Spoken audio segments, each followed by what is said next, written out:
Hi welcome to a brand new video. मैं हूं doctor Vishal and as a surgeon किसी भी ऑपरेशन के बाद जो सबसे कॉमन क्वेश्चन मुझे पूछा जाता है वो ये है कि सर हम ऑपरेशन के बाद में क्या खाएं।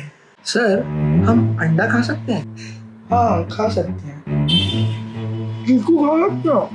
चीकू लेकिन सर अंडा तो गर्म करता है, चीकू तो ठंडा होता है। दाल चावल खाने से ताकत तो नहीं बढ़ेंगे? सर दाल चावल से आज तक कोई बीमार नहीं हुआ। जहर खिला दो मुझे।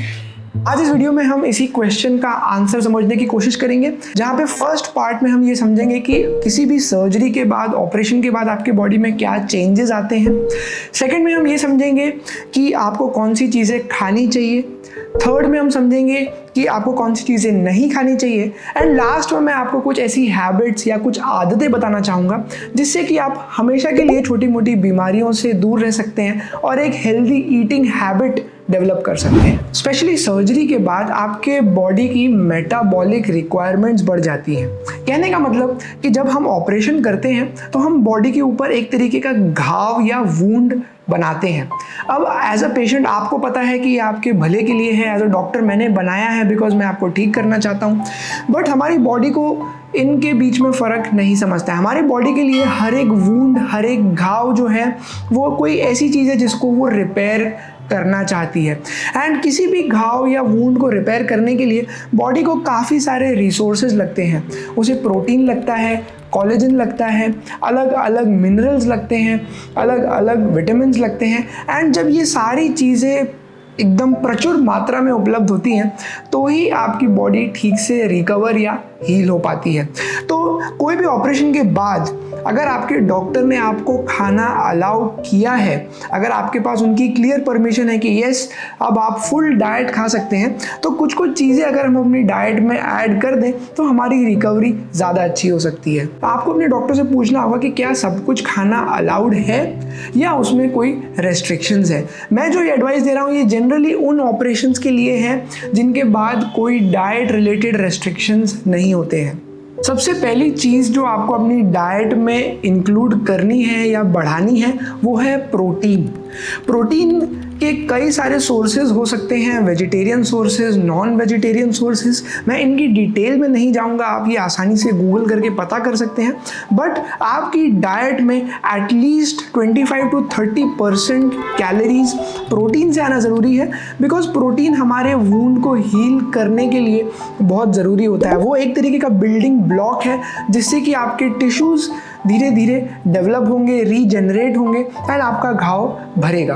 तो प्रोटीन के कुछ कॉमन सोर्सेज जैसे कि वेजिटेरियन में अगर बात करी जाए तो paneer is a very good source, soybean is a very good source, अलग अलग किस्म की दाल या pulses is a very good source of protein. इन सबको आप इंक्लूड कर सकते हैं। जहाँ तक नॉन वेजिटेरियन डाइट की बात आती है, इंडिया में जनरली चिकन कंज्यूम किया जाता है which comes under white meet. Red meat का हमारे यहाँ उतना चलन नहीं होता है।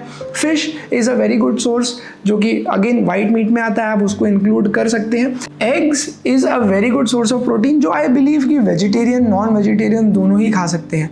नेक्स्ट जो चीज़ हमारे शरीर को चाहिए रिकवर होने के लिए वो है बहुत सारे मिनरल्स। एंड जहाँ तक मिनरल्स की बात आती है, जो नट्स एंड सीड्स हैं ये काफ़ी अच्छा सोर्स हो सकते हैं आपके मिनरल्स का। इंडियन डाइट में मैंने देखा है कि हम जब ड्राई फ्रूट की बात करते हैं तो हम जनरली उसको डेजर्ट के रूप में मिठाई के साथ थोड़ा बहुत ऊपर लगा के खा लेते हैं। But as a doctor I will advise कि अगर ये आपकी डाइट का रेगुलर पार्ट है, अगर आप रेगुलरली एक मुट्ठी भर ड्राई फ्रूट्स, जो अलग अलग किस्म के नट्स जो भी आप अफोर्ड कर सकते हैं, जो भी आपके एरिया में मिलते हैं, अगर आप उसको अपनी डाइट में रेगुलरली ले आएँ, स्पेशली कोई ऑपरेशन होने के बाद, तो आपकी रिकवरी काफ़ी फास्ट हो सकती है। तो जो नट्स एंड सीड्स होते हैं उनमें अलग अलग मिनरल्स जैसे कि मैंगनीज, जिंक, मैग्नीशियम, अलग अलग विटामिन जैसे vitamin E, vitamin C and काफ़ी सारे एसेंशियल फैटी एसिड्स उसमें मिल जाते हैं जो कि अदरवाइज आपके डाइट में इंक्लूड नहीं हो पाते हैं, बिकॉज एज इंडियंस हम ड्राई फ्रूट्स जो है बहुत ही कम कंज्यूम करते हैं। नेक्स्ट बात कर लेते हैं कुछ सब्जियों की।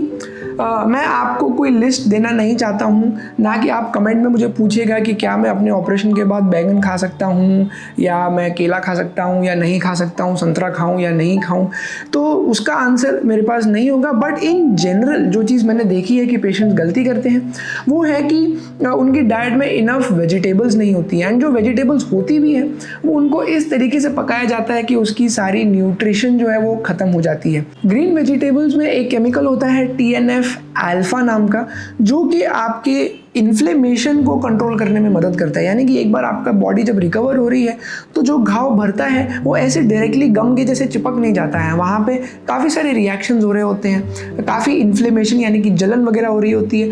तो ये कुछ हद तक एसेंशियल भी है इम्यूनिटी मेंटेन करने के लिए, लेकिन कुछ हद तक ये हमारे प्रोसेस को स्लो भी कर देती है हीलिंग के। तो जब आप वेजिटेबल्स लेते हैं, स्पेशली ग्रीन लीफी वेजिटेबल्स लेते हैं और बहुत सारे फ्रूट्स भी ऐड करते हैं, तो उसमें काफ़ी सारे ऐसे केमिकल्स हैं, एंटीऑक्सीडेंट्स हैं, मिनरल्स हैं, जैसे कि विटामिन C भी है। तो ये सारे इन्फ्लेमेशन को कंट्रोल करते हैं, इम्यूनिटी को एनहांस करते हैं, जिससे कि एक साफ सुथरे तरीके से आपका घाव भर पाए। ग्रीन लीफी वेजिटेबल्स की एक खासियत ये है कि उसमें फाइबर कंटेंट बहुत ज़्यादा होता है, एंड फाइबर हमारे इंटेस्टाइन्स को अच्छे से फंक्शन करने के लिए बहुत ज़रूरी है। उसके और भी काफ़ी सारे फ़ायदे हैं। एक थंब रूल जो कि मैं फॉलो करता हूँ, जो कि मैं एडवाइस भी करता हूँ, वो ये है कि आपकी प्लेट काफ़ी कलरफुल दिखनी चाहिए। ग्रीन वेजिटेबल्स उसमें होनी चाहिए, पर्पल कलर का बैगन भी उसमें होना चाहिए, अलग अलग किस्म के फ्रूट्स होने चाहिए। तो जितनी आपकी प्लेट कलरफुल दिखेगी उतने आपके शरीर में विटामिन एंड मिनरल्स जाएंगे। वो Apple a day keeps doctor away जो है सिर्फ इंस्टाग्राम और किताबों में ही अच्छा दिखता है। आई डोंट थिंक हम रोज एप्पल या बनाना या इजीली अवेलेबल फ्रूट्स भी कंज्यूम करते हैं। फ्रूट जूस जो होता है वो फुल फ्रूट जितना बेनिफिशियल नहीं होता है, एंड स्पेशली अगर आप कोई पैकेज जूस ले रहे हैं तो उसमें उतनी न्यूट्रिएंट्स नहीं होते हैं, शुगर ज़्यादा होता है, तो वो आपको उतने हेल्थ बेनिफिट्स नहीं देगा।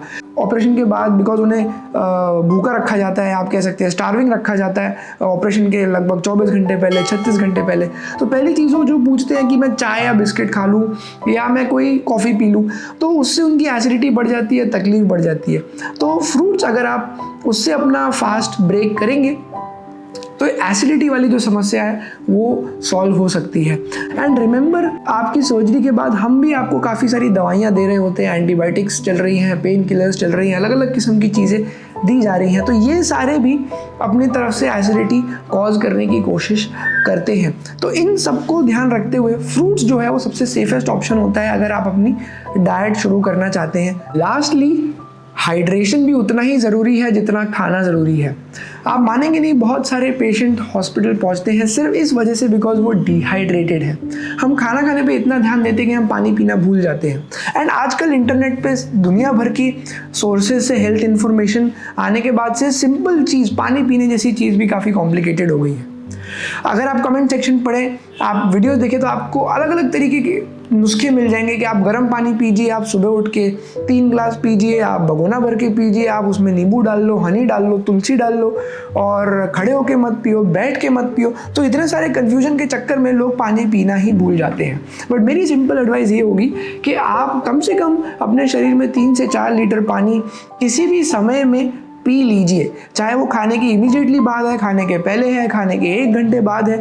अगर आप दिमाग में ये पूरे टाइम कैलकुलेट करते रहेंगे कि मैं पानी पीने का सही समय और सही तरीका कौन सा है, तो हो सकता है कि आप काफ़ी ज़्यादा कंफ्यूज रह जाएं। एज अ डॉक्टर मैं ये चाहूँगा कि आपके शरीर में पानी एडिक्वेट मात्रा में जाए, किस तरीके से किस समय पे जा रहा है वो छूट मैं आपके पास दे देता हूँ। नेक्स्ट हम कुछ ऐसी चीज़ों की बात कर लेते हैं जो कि खाने से आपका नुकसान हो सकता है। नुकसान का मतलब ये नहीं कि आपका ऑपरेशन खराब हो जाएगा या फेल हो जाएगा, बट आपकी हीलिंग प्रोसेस को उतना फ़ायदा, उतना बूस्ट नहीं मिलेगा जो कि अच्छे खाने से मिलता है। तो अवॉइड किए जाने वाली लिस्ट में सबसे ऊपर है शुगर। हमारे जनरली डाइट में, स्पेशली जैसे हम वेस्टर्नाइज होते जा रहे हैं, जो हम खाना खाते हैं उसमें शुगर ज़्यादा होती है। किसी ना किसी फॉर्म में, किसी ना किसी अलग नाम से आपके शरीर में शुगर चली जाती है, स्पेशली पैकेज्ड फूड के थ्रू, जैसे कि फ्रूट जूस हो गए या कोई सॉफ्ट ड्रिंक हो गई या कोई और चीज़ हो गई। तो जब एक्सेस शुगर आप खाते हो तो जो कोलेजन फॉर्मेशन है उसके प्रोसेस में वो जाके बाधा डालता है, तो कोलेजन जो है वो ठीक से फॉर्म नहीं हो पाता है। जब कोलेजन ठीक से फॉर्म नहीं होता है तो आपकी स्किन ठीक से हील नहीं होती है, स्कार आ सकते हैं, पिगमेंटेशन यानी कि उसका कलर चेंज हो सकता है, वहाँ पे डार्क कलर के शेड्स आ सकते हैं। एंड अगर इससे ज़्यादा कुछ हो जाए तो कीलॉइड नाम की एक बीमारी होती है, एक चीज़ होती है कि घाव भरता तो है लेकिन उसके ऊपर अलग से एक गांठ जैसी बन जाती है, जिसको कि कभी कभी बाद में निकालना भी पड़ता है सर्जिकली। तो एक्सेस शुगर आपकी रिकवरी के लिए अच्छा नहीं है, तो आप वो अवॉइड कर सकते हैं। सेकेंड जो चीज़ आप अवॉइड कर सकते हैं वो है अल्कोहल। अल्कोहल के साथ में प्रॉब्लम ये है कि जब हम अल्कोहल कंज्यूम करते हैं तो हमारे बॉडी के बाकी जो विटामिन एंड मिनरल्स हैं, विटामिन ए, डी, ई, के, स्पेशली फैट सॉल्युबल विटामिन, इनका एब्जॉर्प्शन कम हो जाता है। काफ़ी सारे मिनरल्स हैं जैसे आयरन, जिंक, इनका एब्जॉर्प्शन भी कम हो जाता है। तो हमारे वूंड हीलिंग, जैसा कि मैंने बताया, प्रोटीन फॉर्मेशन, कोलेजन फॉर्मेशन, ये सब ठीक से हो नहीं पाता है एंड हमारा वूंड उतने अच्छे से नहीं भर पाता है जितना अच्छे से वो भर सकता था। उससे एसिडिटी भी काफ़ी होती है। तो मैं ये नहीं कह रहा हूँ कि आपको हमेशा के लिए अल्कोहल बंद करना है, मॉडरेशन में अल्कोहल ठीक है, बट एटलीस्ट आपके सर्जरी के बाद जब रिकवरी फेज चल रहा है आने वाले कुछ महीनों तक, तब अगर आप अवॉइड करें तो आपका काफ़ी फायदा होगा। एक और चीज़ जो आप अवॉइड कर सकते हैं वो है कैफीन यानी कि कॉफ़ी। एक, वो डिहाइड्रेशन कॉज करता है, यानी कि आपको अपने पानी का इंटेक बढ़ाना पड़ता है। एंड सेकंड, वो भी अलग अलग किस्म के विटामिन एंड मिनरल्स को एब्जॉर्ब करने से रोकता है। तो अगेन हमारी जो क्वालिटी है वूंड हीलिंग की, वो उतने अच्छे से नहीं हो पाती है।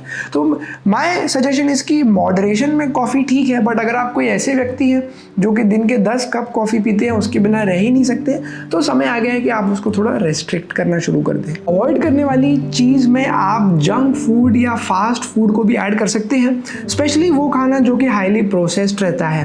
आप समझ सकते हैं कि जो बेकरी से चीज़ें आती हैं, अलग अलग किस्म की ब्रेड्स, पेस्ट्रीज, केक्स, ये आपको अच्छी फीलिंग देने में काफ़ी मदद करती हैं, फील गुड फूड होता है, बट ये उतना न्यूट्रिशन रिच नहीं होता है। इसमें वो सारी चीज़ें होती हैं जो कि हम नहीं चाहते हैं।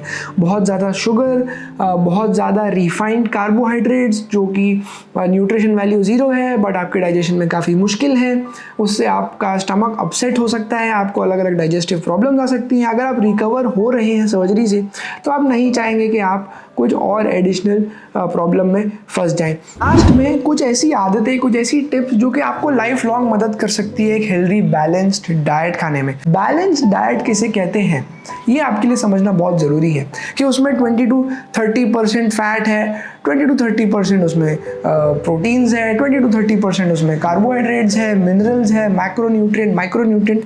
तो ये जो बैलेंस है, जितना ये बैलेंस के करीब आप रहेंगे उतना आपके बॉडी के लिए अच्छा है।